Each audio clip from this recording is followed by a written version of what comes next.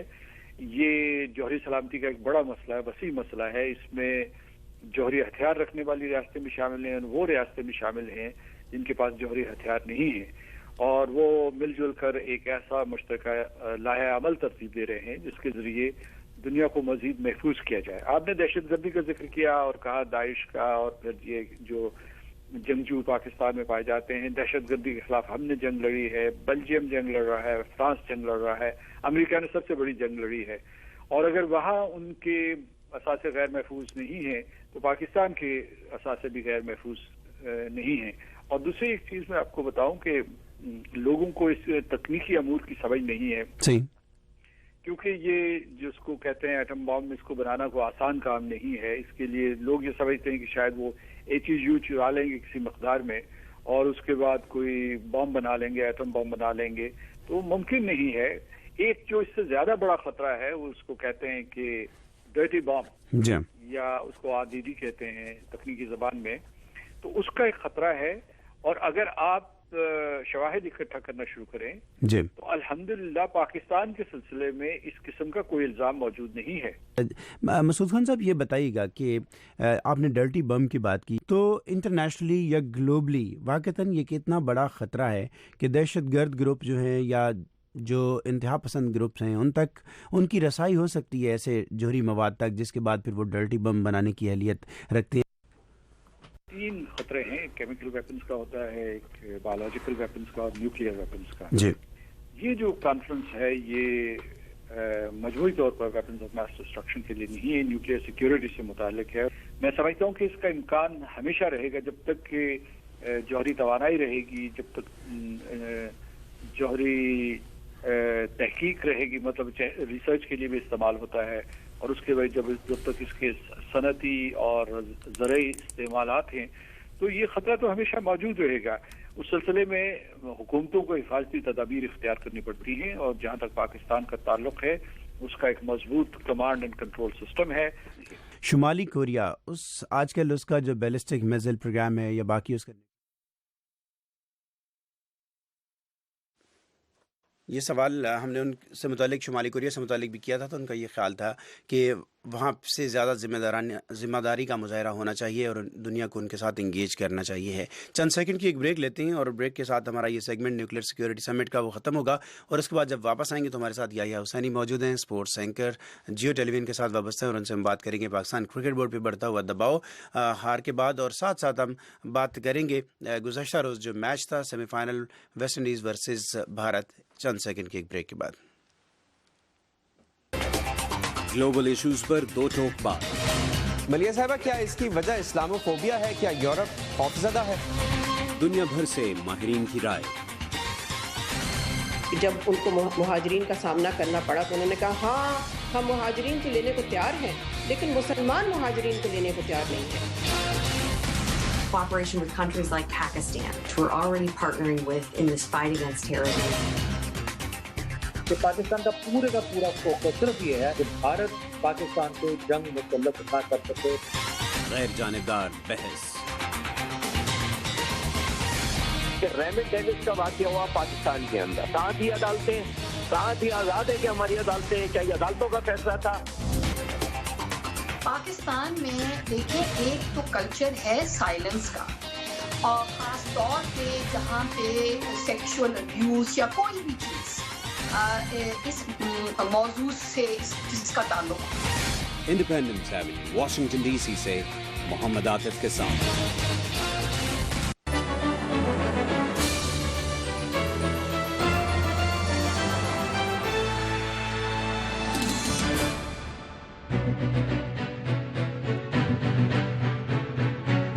Programme جہاں میں آپ کا خیر مقدم, اور پروگرام کے آخری سیگمنٹ میں ہم بات کریں گے T20 کرکٹ ورلڈ کپ پہ. پاکستان کی ٹیم بری طرح سے ہارنے کے بعد اس ایونٹ سے باہر کیا ہوئی. پاکستان کرکٹ بورڈ کو سخت چیلنجز کا سامنا ہے, سخت دباؤ بظاہر اس پہ بڑھتا ہوا نظر آ رہا ہے, اور کئی ایک تبدیلیوں کی توقعات میڈیا کے اندر رپورٹ ہو رہی ہیں. یحییٰ حسینی ہمارے ساتھ موجود ہیں, جیو ٹیلی ویژن نیٹ ورک کے ساتھ وابستہ ہیں اور اسپورٹس کا اپنا پروگرام کرتے ہیں, باخبر صحافی ہیں اسپورٹس کے ریفرنس میں, اور اسٹوڈیو میں ہمارے ساتھ مدیحہ انور چودھری موجود ہیں.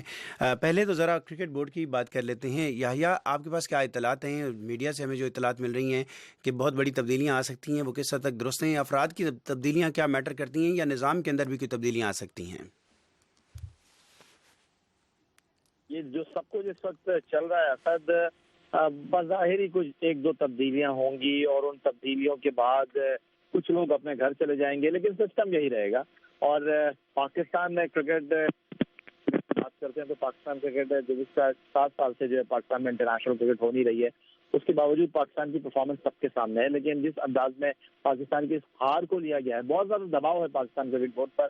یہ میں آپ کو بتانے میں کسی ہچکچاہٹ کا مظاہرہ نہیں کر رہا کہ گو کہ آج شہریار خان نے خلاصہ کیا قذافی اسٹیڈیم کے باہر آ کر کہ وہ مستعفی نہیں ہو رہے، پاکستان کرکٹ بورڈ میں موجود ہیں. شہریار خان کی اننگ زیادہ لمبی نہیں ہے، وہ آئندہ چند روز میں یا کچھ دن کے بعد پاکستان کرکٹ بورڈ کے عہدے سے مستعفی ہو جائیں گے اور ایشین بیٹسمین ظہیر عباس جو آئی سی سی کے صدر ہیں وہ ان کی جگہ سنبھال لیں گے. وقت اس کی چھٹی کا اصولی فیصلہ کر لیا گیا، ان کو سیک کیا جائے گا. پھر ہارون رشید صاحب جو ہے ہارون رشید صاحب جو ہے ان کو بھی باہر کیا جائے گا. لیکن شہریار صاحب اگر پاکستان کرکٹ بورڈ چھوڑ دیتے ہیں تو ہارون رشید کو لائف لائن مل سکتی ہے. شاہد آفریدی فی الحال انٹرنیشنل کرکٹ سے ریٹائر نہیں ہو رہے اور اگلے 2 سال وہ پاکستان کے لیے کرکٹ کھیلنا چاہتے ہیں. کپتان بھلے سے ہونا ہو تو یہ تبدیلیاں ہیں پاکستان کرکٹ کے لیے. لیکن اس سے زیادہ سب سے امپورٹنٹ بات یہ ہے کہ پاکستان کو آنے والے دنوں میں اس سے زیادہ چیلنجز کا سامنا ہے. آسٹریلیا سے کھیلنا ہے، انگلینڈ سے کھیلنا ہے، پاکستان کو ساؤتھ افریقہ سے کھیلنا ہے. تو ابھی پاکستان کرکٹ کے چیلنجز ختم نہیں ہوئے ہیں. صحیح، چیلنجز ابھی باقی ہیں. مدیحہ، ابھی ہم آتے ہیں ذرا کل کے میچ کی جانب. T20 semi final Bharat favourite تھا لیکن ویسٹ انڈیز نے سب کو چونکا دیا. بالکل چونکا دیا اور ایسی پرفارمنس کی جس کی توقع نہیں کی جا رہی تھی. لیکن جس طرح کہ ہم نے 2 دن پہلے اپنے کرکٹ کے سیگمنٹ سکور کیا ہے کے اندر بات کی تھی اور آپ نے بھی یہ بات کی تھی کہ اگر ویسٹ انڈیز کو چیز کرنا پڑ گیا تو ہو سکتا ہے کہ یہ میچ ان کے ہاتھ میں ہو، اور ہم نے دیکھا کہ ایگزیکٹلی وہی ہوا. کافی بڑا سکور تھا. لیکن اور حیرت کی بات یہ کہ دیکھیں کرس گیل آؤٹ ہو گئے 5 رن بنا کے، اس کے باوجود وہ لوگ کمپوزڈ ہے اور اس کے بعد وہ میچ کو آگے لے کر چلے اور انہوں نے بڑا اچھا فنش کیا. لگتا ہے فائنل میں یہ پرفارمنس یا اپنی کنٹینیوٹی رہے گی کیونکہ کنسسٹنٹ وہ بھی نہیں ہے؟ ایگزیکٹلی میں یہ کہنا چاہ رہی تھی کہ پاکستان کی طرح کی ٹیم ہے، ان کی کسی میچ کے اندر بہت اچھی کارکردگی، کسی میچ میں بالکل ہی آپ توقع کر رہے ہوتے ہیں کہ یار آج بہت اچھا کھیلیں گے اور بہت ہی گندا کھیلتے ہیں. 92 کے ورلڈ کپ میں پاکستان ایک دفعہ غالباً 78 پہ گیا، وہ بارش کی وجہ سے میچ بچ گیا تھا لیکن ٹیم آؤٹ ہو گئی تھی. لیکن وہ اس کے چیمپئن بن گئے. تو ویسٹ انڈیز کے اندر بھی یہ کریکٹر وہ شیئر کرتا ہے کہ جس ایونٹ میں وہ لوئسٹ اسکور پہ آؤٹ ہو جائیں ہو سکتا ہے وہ اس کو چیمپئن کر کے جائیں. یحییٰ حسینی، انگلینڈ ورسز ویسٹ انڈیز، اس پہ پہلے آئیں گے لیکن کل کے میچ کا پہلے تو انالیسس دیجیے گا. بھارت سے آپ کے خیال میں کہاں غلطیاں ہوئیں؟ ایسا کوئی بڑی غلطیاں نہیں ہوئی. بھارت سے قسمت شاید کل بھارت کے ساتھ نہیں تھی، لیکن وینکٹے اسٹیڈیم میں اس ٹورنامنٹ میں بیٹنگ پیراڈائز پچز رہی ہے اور اگر کل بھارت کی ٹیم 190 چیز کر رہی ہوتی تو شاید یہی اسٹوری ہوتی. لیکن کل ویسٹ انڈیز کی ٹیم جو ہے وہ وینکٹے اسٹیڈیم وہی اسٹیڈیم ہے جہاں پر 229 کے جواب میں 230 کر دیے تھے ساؤتھ افریقہ کے انگلینڈ کی ٹیم نے. لیکن اب اگر آپ فائنل کی بات کرتے ہیں انگلینڈ ورسز ویسٹ انڈیز تو سارا دار و مدار پچ کے اوپر ہوگا. اگر پچ پاکستان اور انڈیا میچ کی طرح ٹرننگ پچ رہی، ناگپور میں نیوزی لینڈ اور بھارت کے میچ کی طرح ٹرننگ رہی تو وہ بڑا دلچسپ کانٹیسٹ ہوگا اور وہاں پر ٹاس بڑا امپورٹنٹ رول پلے کرے گا. اگر ویسٹ انڈیز کی ٹیم ٹاس جیت گئی 130 سے زیادہ رن بنا لیے تو ان کے پاس اگر اسپن وکٹ ہوتی ہے تو اسپن اٹیک کس ٹیم کے پاس بہتر ہے، ویسٹ انڈیز کے پاس یا انگلینڈ کے پاس؟ ایون ہے، میں سمجھتا ہوں ایون چانس ہوگا. لیکن اگر بالکل جس طرح کی لاسٹ پچ تھی ویسی پچ ہوئی تو ڈفرینٹ اسٹوری ہوگی برابر کی سطح پر. جی بہت شکریہ یحییٰ حسینی، آپ نے ہمیں جوائن کیا. مدیحہ، اس سے پہلے ہم نے پاکستان کرکٹ بورڈ میں تبدیلیوں کی بات کی، یحییٰ نے ہمیں کچھ اپڈیٹ بھی کیا وہاں سے، یہ بھی لازم بھائی وہاں سے انہوں نے ہمیں کچھ اپڈیٹ بھی کیا ہے. آپ ہمیں بتائیے یہ جو تبدیلیاں جن کی اطلاعات میڈیا پہ آ رہی ہیں ہمارے پاس کنفرم نہیں. ہم نے محسن صاحب سے آج رابطہ کرنے کی کوشش کی، ایکسپیکٹ کیا جا رہا ہے کہ شاید وہ ایک بار پھر نیشنل چیف سلیکٹر ہوں. یہ تبدیلیاں کتنی کارگر ہو سکتی ہیں پاکستان کے کرکٹ کے اسٹینڈرڈس کو؟ کیا وہ اپ لفٹ کر سکتی ہیں، بہتر بنا سکتی ہیں؟ افراد کی تبدیلی یا ایک بڑا آپریشن کرنا ہوگا، نچلی سطح تک نظام بھی بدلنا ہوگا کرکٹ کا؟ نچلی سطح تک نظام بدلنا ہوگا. ہم دیکھ رہے ہیں پچھلے 10 12 15 سالوں سے ہماری کرکٹ کا یہی حال ہے. 99 کا جو ورلڈ کپ تھا میرا خیال میں وہ آخری کوئی اچھی پرفارمنس تھی as a team, as a unit جو ہم نے دیکھی تھی. اس کے بعد سے پچھلے 16-17 سالوں سے ہم یہی سب کچھ دیکھ رہے ہیں. آپریشن کلین اپ کرنا ہوگا، تحصیلوں میں، گاؤں میں، ضلعوں میں جا کے نئے بچوں کو اٹھانا ہوگا، پوٹینشیل کو دیکھنا ہوگا اور اور یہ جو ہم لوگوں نے کر دیا ہے کہ ہم کچھ بیٹسمین کو اتنا سر پہ چڑھا دیتے ہیں, وہ رویہ ختم کرنا ہوگا. ہر کسی کو پتا ہونا چاہیے کہ اگر پور پرفارمنس کیے, بے شک وہ احمد شہزاد ہے, وہ عمر اکمل ہے, وہ شاہد آفریدی ہے, وہ ٹیم سے ڈراپ کیے جائیں گے اور ان کی جگہ پہ اچھا ٹیلنٹ اس کو ریپلیس کرنے کے لیے آپ کے پاس ایک پیرل ٹیم ہونی چاہیے. اور یہی وجہ ہے کہ جو ٹیمیں اس وقت دنیا میں لیڈ کر رہی ہیں, کبھی انہوں نے افراد پہ ڈیپینڈ نہیں کیا ہے. بڑے بڑی ٹیمیں, بڑے بڑے بیٹسمین اگر وہ 4-5-6 میچوں میں فلاپ ہوتے ہیں تو انہیں شاید ٹیم سے باہر ہونا پڑتا ہے, ہونا بھی چاہیے. اور اب یہ کلچر ہمیں کلٹیویٹ کرنا پڑے گا, ورنہ پی سی بی کو بچانا اتنا کوئی ٹھیک نہیں لگ رہا, کوئی مستقبل اچھا نہیں دکھائی دے رہا. اور مدیحہ انور کے انہی ریمارکس کے ساتھ ہمارا آج کا یہ پروگرام اپنے اختتام کو پہنچتا ہے. اسد حسن کو اور ہماری پروڈکشن ٹیم کو اجازت دیجیے. اللہ حافظ. اس پروگرام میں جو نقطہ نظر پیش کیے گئے وہ خالصتاً ہمارے مہمان شرکاء کے تھے, اور وہ وائس آف امریکہ کے موقف یا امریکی حکومت کی پالیسی کی نمائندگی نہیں کرتے.